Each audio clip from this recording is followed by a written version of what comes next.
Welcome back to Midnight Reads ASMR. Tonight we continue with Chapter 7 of Pride and Prejudice. Mr. Bennet's property consisted almost entirely in an estate of $2,000 a year, which unfortunately for his daughters was entailed in default of heirs male on a distant relation, and their mother's fortune, though ample for her situation in life, could but ill supply the deficiency of his. Her father had been an attorney in Meryton and had left her £4,000. She had a sister married to a Mr. Phillips, who had been a clerk to their father and succeeded him in the business, and a brother settled in London in a respectable line of trade. The village of Longbourn was only 1 mile from Meryton, a most convenient distance for the young ladies, who were usually tempted thither 3 or 4 times a week to pay their duty to their aunt and to a milliner's shop just over the way. The 2 youngest of the family, Catherine and Lydia, were particularly frequent in these attentions. Their minds were more vacant than their sisters', and when nothing better offered, a walk to Meryton was necessary to amuse their morning hours and furnish conversation for the evening. And, however bare of news the country in general might be, they always contrived to learn some from their aunt. At present, indeed, they were well supplied both with news and happiness by the recent arrival of a militia regiment in the neighborhood. It was to remain the whole winter, and Meryton was the headquarters. Their visits to Mrs. Phillips were now productive of the most interesting intelligence. Every day added something to their knowledge of the officers' names and connections. Their lodgings were not long a secret, and at length they began to know the officers themselves. Mr. Phillips visited them all, and this opened to his nieces a source of felicity unknown before. They could talk of nothing but officers, and Mr. Bingley's large fortune, the mention of which gave animation to their mother, was worthless in their eyes when opposed to the regimentals of an ensign. After listening one morning to their effusions on this subject, Mr. Bennet coolly observed, "From all that I can collect by your manner of talking, you must be 2 of the silliest girls in the country. I have suspected it sometime, but I am now convinced." Catherine was disconcerted and made no answer, but Lydia, with perfect indifference, continued to express her admiration of Captain Carter and her hope of seeing him in the course of the day, as he was going the next morning to London. "I am astonished, my dear," said Mrs. Bennet, "that you should be so ready to think your own children silly. If I wish to think slightingly of anybody's children, it should not be of my own, however. If my children are silly, I must hope to be always sensible of it. Yes, but as it happens, they are all of them very clever. This is the only point, I flatter myself, on which we do not agree. I had hoped that our sentiments coincided in every particular, but I must so far differ from you as to think our 2 youngest daughters uncommonly foolish. My dear Mr. Bennet, you must not expect such girls to have the sense of their father and mother. When they get to our age, I dare say they will not think about officers any more than we do. I remember the time when I liked a red coat myself very well, and indeed, so I do still at my heart. And if a smart young colonel with 5,000 or 6,000 a year should want one of my girls, I shall not say nay to him, and I thought Colonel Forster looked very becoming the other night at Sir William's in his regimentals." "Mamma," cried Lydia, "my aunt says that Colonel Forster and Captain Carter do not go so often to Miss Watson's as they did when they first came. She sees them now very often standing in Clark's library." Mrs. Bennet was prevented replying by the entrance of the footman with a note for Miss Bennet. It came from Netherfield, and the servant waited for an answer. Mrs. Bennet's eyes sparkled with pleasure, and she was eagerly calling out, while her daughter read, "Well, Jane, who is it from? What is it about? What does he say? Well, Jane, make haste and tell us. Make haste, my love." "It is from Miss Bingley," said Jane, and then read it aloud.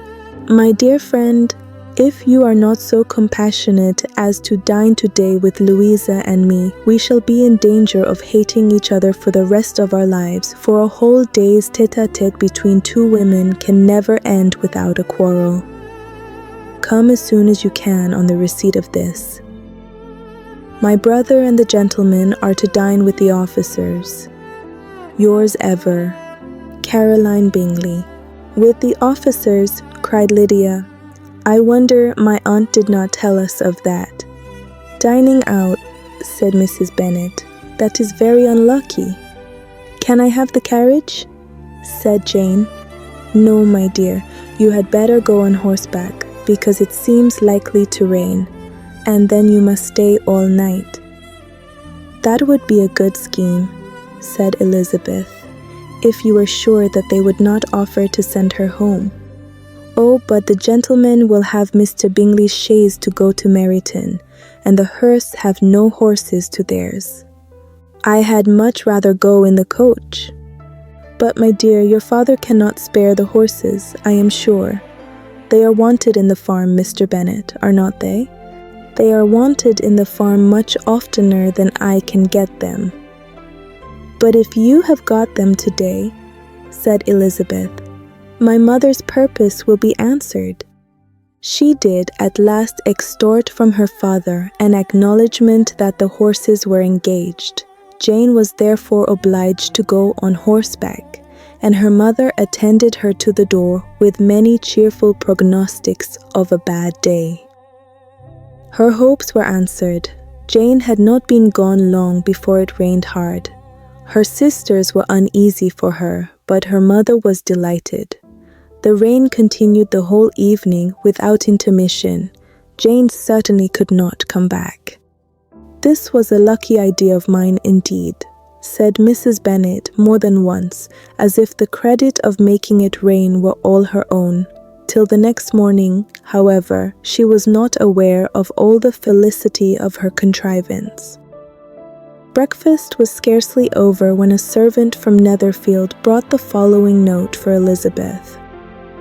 "My dearest Lizzie, I find myself very unwell this morning, which I suppose is to be imputed to my getting wet through yesterday. My kind friends will not hear of my returning home till I am better. They insist also on my seeing Mr. Jones. Therefore do not be alarmed if you should hear of his having been to me. And excepting a sore throat and a headache, there is not much the matter with me. Yours, etc." "Well, my dear," said Mr. Bennet, when Elizabeth had read the note aloud, "if your daughter should have a dangerous fit of illness, if she should die, it would be a comfort to know that it was all in pursuit of Mr. Bingley, and under your orders. Oh, I am not at all afraid of her dying. People do not die of little trifling colds. She will be taken good care of. As long as she stays there, it is all very well. I would go and see her if I could have the carriage." Elizabeth, feeling really anxious, determined to go to her, though the carriage was not to be had, and as she was no horsewoman, walking was her only alternative. She declared her resolution. "How can you be so silly?"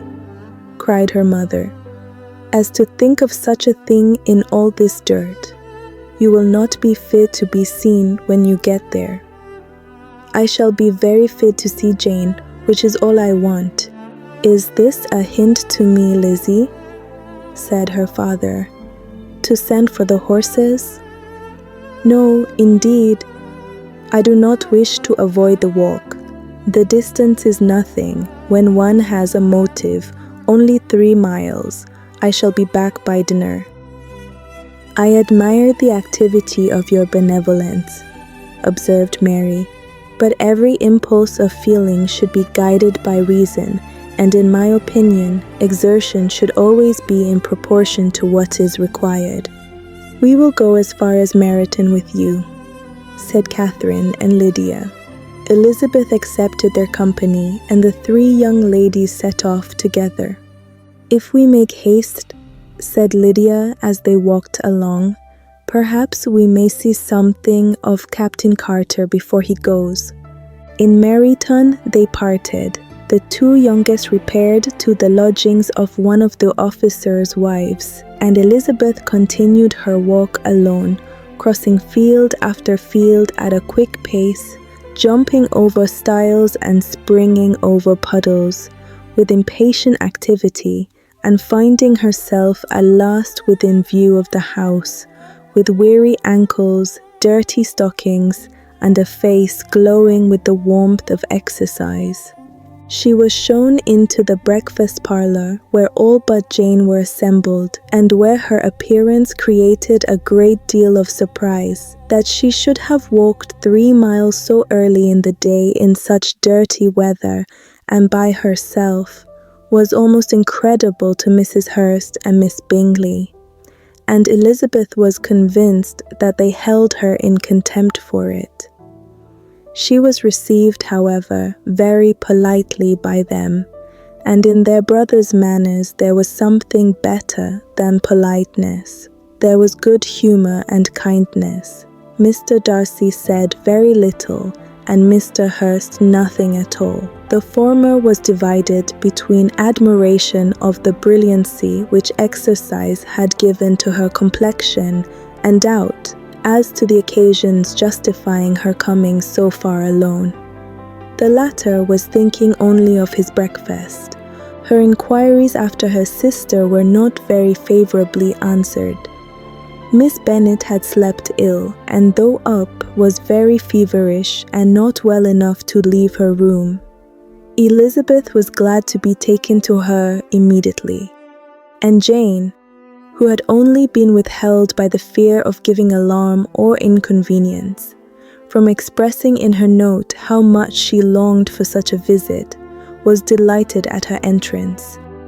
She was not equal, however, to much conversation, and when Miss Bingley left them together, could attempt little beside expressions of gratitude for the extraordinary kindness she was treated with.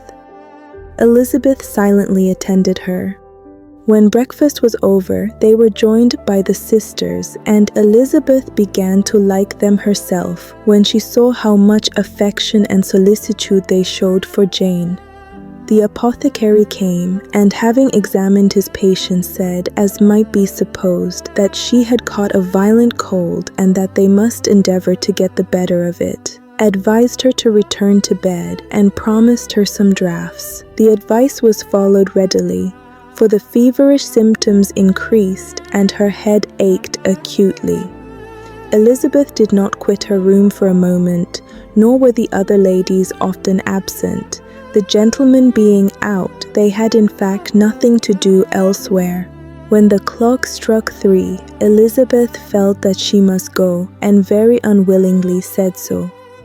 Miss Bingley offered her the carriage, and she only wanted a little pressing to accept it, when Jane testified such concern at parting with her that Miss Bingley was obliged to convert the offer of the chaise into an invitation to remain at Netherfield for the present. Elizabeth most thankfully consented, and a servant was dispatched to Longbourn, to acquaint the family with her stay, and bring back a supply of clothes. Thank you for joining me tonight. Sleep peacefully and see you in the next read.